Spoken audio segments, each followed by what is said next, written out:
Hello, আসসালামু আলাইকুম viewers. আশা করি আল্লাহর রহমতে আপনারা সবাই ভালো আছেন। আমিও আলহামদুলিল্লাহ ভালো আছি। আমি আজকে কলমি শাক রান্না করব। তার জন্য শাকগুলোকে ভালোভাবে ধুয়ে কেটে নিয়েছি কুচি করে। এখন আমি শাকটা সিদ্ধ দিয়ে দিব। তার জন্য আমি চুলাতে একটা হাঁড়ি বসিয়ে নিয়েছি। হাঁড়িতে এখন আমি শাকগুলো দিয়ে দিব।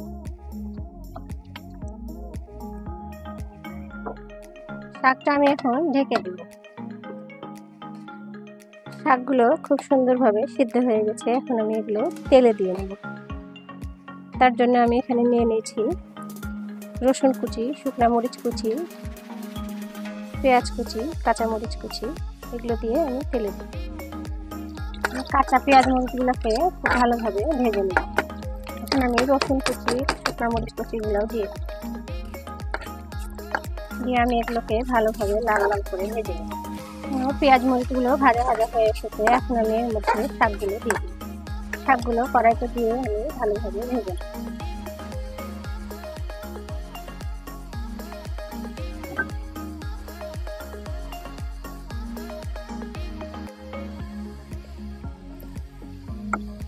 শাকগুলো আমি উল্টে পাল্টে ভালোভাবে ভেজে নেব।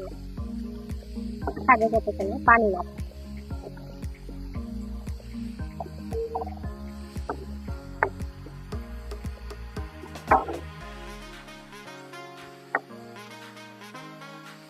কলমি শাক আমার খুব পছন্দের একটা শাক।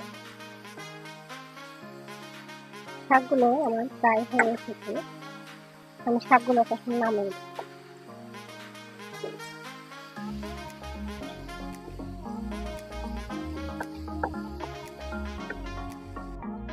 শাকগুলো রান্নার পরে ঠিক এইরকম হয়েছে। তৈরি হয়ে গেল আমাদের কলমি শাক রান্না।